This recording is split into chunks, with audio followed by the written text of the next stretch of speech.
Hello friends, once again welcome to my channel.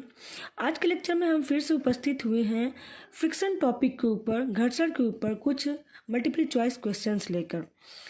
ये multiple choice question हर तरह के exam में, चाहे वो प्रतियोगी परीक्षा हो, चाहे पॉलिटेक्निक की परीक्षा हो, शुरू के 10 क्वेश्चन ऑब्जेक्टिव ही होते हैं और अन्य कई तरह के परीक्षाओं में इससे रिलेटेड कुछ क्वेश्चंस पूछे जाते हैं। उनमें से कुछ क्वेश्चंस हम कलेक्ट करके लेकर आए हैं जो कि आपके एक्सरसाइज पॉइंट ऑफ व्यू से बहुत इम्पॉर्टेंट है। तो चलिए हम कंटिन्यू करते हैं अपने पहले क्वेश्चन से कि the coefficient of kinetic friction is less than the coefficient of static friction से, मतलब काइनेटिक फ्रिक्शन की वैल्यू स्टैटिक फ्रिक्शन की वैल्यू से हमेशा कम होती है। तो हमने क्लासरूम में आपको बताया था कि if this is the external force and this is the friction force, then F L जहाँ तक लिमिटिंग वैल्यू होती है एफ की उस मैक्सिमम मान तक स्टैटिक फ्रिक्शन काम करता है। उसके बाद क्या होता है, वस्तु जब गति करने लगती है तो फ्रिक्शन का मान कम हो जाता है। इसका मतलब काइनेटिक फ्रिक्शन का जो कोफिशिएंट है वो स्टैटिक फ्रिक्शन कोफिशिएंट से हमेशा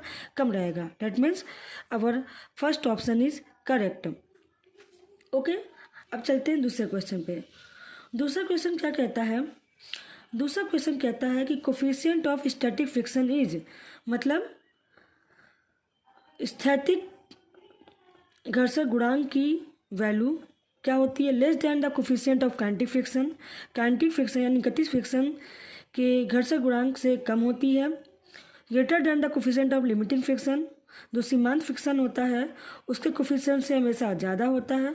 equal to the coefficient of kinetic friction, जो काइनेटिक फ्रिक्शन है, गतिज फ्रिक्शन है, उसके गुणांक से हमेशा बराबर होता है। या equal to the tangent of the angle of the friction, जो एंगल ऑफ फ्रिक्शन है उसके टेंजेंट के बराबर होता है। ये क्या है? Coefficient of static friction means mu S. ठीक है, हमने बताया था घर्षण गुणांक। तो घर्षण गुणांक आता कहाँ से है?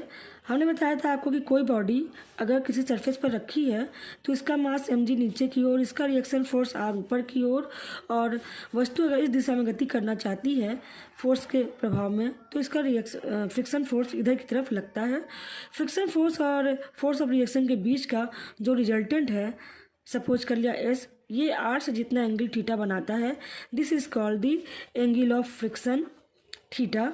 ठीक है, तो इस केस में ये जो होता है, और हम जानते हैं कि F is proportional to R के होता है, F is equal to mu R के होता है। यही म्यू जो होता है ये कोफिशिएंट ऑफ फ्रिक्शन कहलाता है। ठीक है, तो म्यू की वैल्यू बतानी है कि जब तक वस्तु हमारी स्थिर है और जस्ट गति करने की अवस्था में है तो हमारा ये एफ जो होता है एफ एस हो जाएगा और घर्षण गुणांक म्यू एस हो जाएगा। तो इस कंडीशन में आप जानते हैं कि mu S can be defined as F S upon R. और अब आप इस फिगर में देखिए कि ये थीटा है, अगर आप इससे इस पर लंब डाल दीजिए तो tan थीटा कितना निकलेगा? tan थीटा इक्वल टू निकलेगा लंब बटा आधार। लंब किसके बराबर होगा? मैग्नीट्यूड, इसके मैग्नीट्यूड के बराबर होगा, एफ के मैग्नीट्यूड के बराबर है। आधार किसके बराबर होगा? इसके मैग्नीट्यूड के बराबर होगा, मतलब आर के मैग्नीट्यूड के बराबर होगा। ठीक है, तो tan थीटा इक्वल टू लंब बटे आधार होता है, तो लंब पे हमारा मैग्नीट्यूड ऑफ एफ आएगा और आधार पे हमारा magnitude of reaction force R आएगा। ठीक, तो आप यह देख सकते हैं कि दिस इज इक्वल टू, दोनों बराबर है आपस में, इसलिए म्यू इक्वल टू हो गया tan थीटा। तो इस प्रकार से हम कह सकते हैं कि coefficient of static friction mu is equal to the tangent of the angle of friction. Okay, the fourth option D is correct in this case. Now चलिए अब हम चलते हैं अपने तीसरे क्वेश्चन में। तीसरा क्वेश्चन क्या कह रहा है कि which of the following kinetic friction is smaller, कौन सा गतिज घर्षण सबसे छोटा होता है? लिमिटिंग फ्रिक्शन, सीमांत घर्षण, स्टैटिक फ्रिक्शन, स्थैतिक घर्षण, रोलिंग फ्रिक्शन, लुढ़कन घर्षण, स्लाइडिंग फ्रिक्शन मतलब सर्पी घर्षण। तो हम जानते हैं कि रोलिंग फ्रिक्शन क्या होता है। रोलिंग फ्रिक्शन वो फ्रिक्शन होता है कि जब वस्तु रोल करती हुई आगे बढ़ रही है, जस्ट लाइक दिस। तो ऐसे कंडीशन में सरफेस के द्वारा जो फ्रिक्शन अप्लाई होता है बॉडी पर, that is called the rolling friction. Sliding friction क्या हो गया? कोई वस्तु है जस्ट इस पर सरकती हुई आगे बढ़ रही है, दिस फ्रिक्शन, ये फ्रिक्शन क्या हो जाएगा? हमेशा हमारा स्लाइडिंग फ्रिक्शन कहलाएगा। स्टैटिक फ्रिक्शन तो आप जानते हैं कि वस्तु की रुकी हुई पोजीशन के कारण उस पर जो लग रहा होता है फ्रिक्शन वो स्टैटिक फ्रिक्शन होता है। लिमिटिंग फ्रिक्शन क्या होता है? एक तरह से स्टैटिक फ्रिक्शन की जो मैक्सिमम वैल्यू होती है वही लिमिटिंग फ्रिक्शन होता है। तो गतिज फ्रिक्शन हमारा इस पर और इस पर बेस्ड है। तो रोलिंग फ्रिक्शन में आप जानते हैं कि वस्तु रोल भी कर रही है और वस्तु स्लाइड भी कर रही है। तो क्या मतलब है कि इसमें दो तरह की मोशंस इन्वॉल्व हैं, तो इसमें घर्षण भी ज़्यादा होगा। स्लाइडिंग फ्रिक्शन में केवल एक मोशन इन्वॉल्व है कि वस्तु सरकती है सरफेस पर। तो इस केस में क्या होगा? ये है सरकना और ये है लुढ़कना।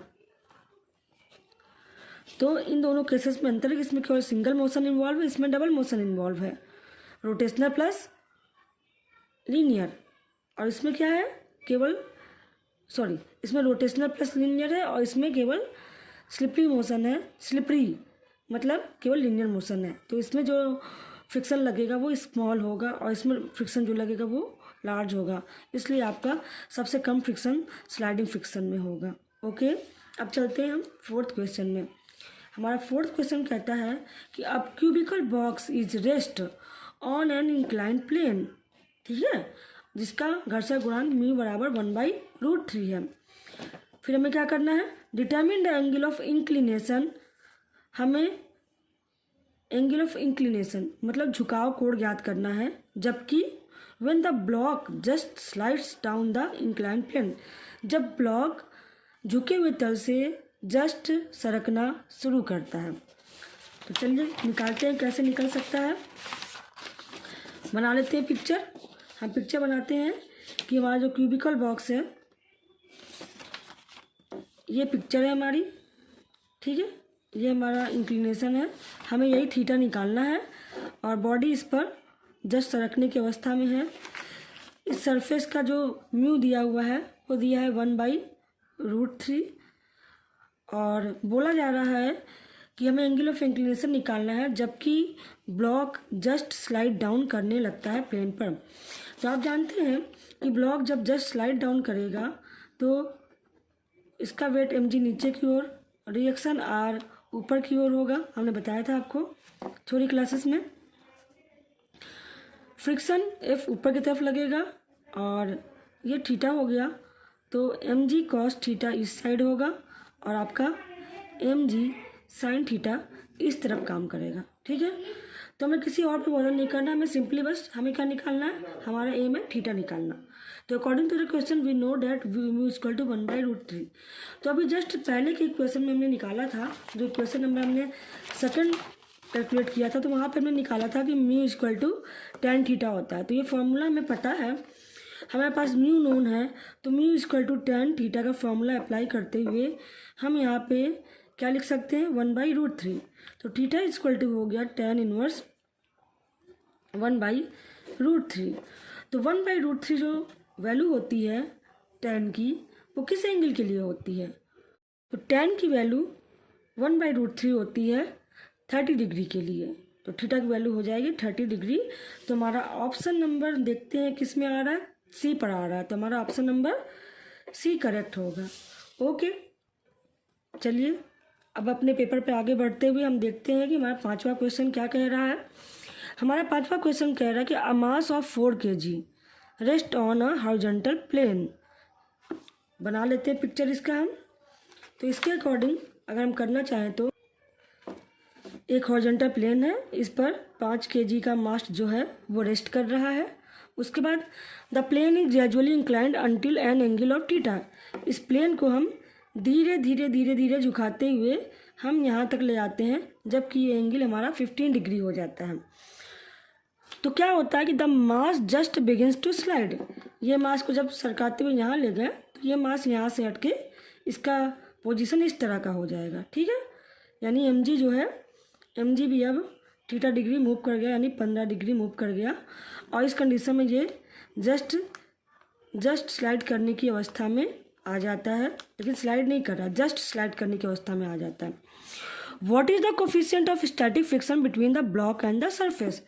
तो इस कंडीशन में पूछा जा रहा है कि स्टैटिक फ्रिक्शन क्या होगा ब्लॉक और सरफेस के बीच में। तो स्टैटिक फ्रिक्शन क्या होता है?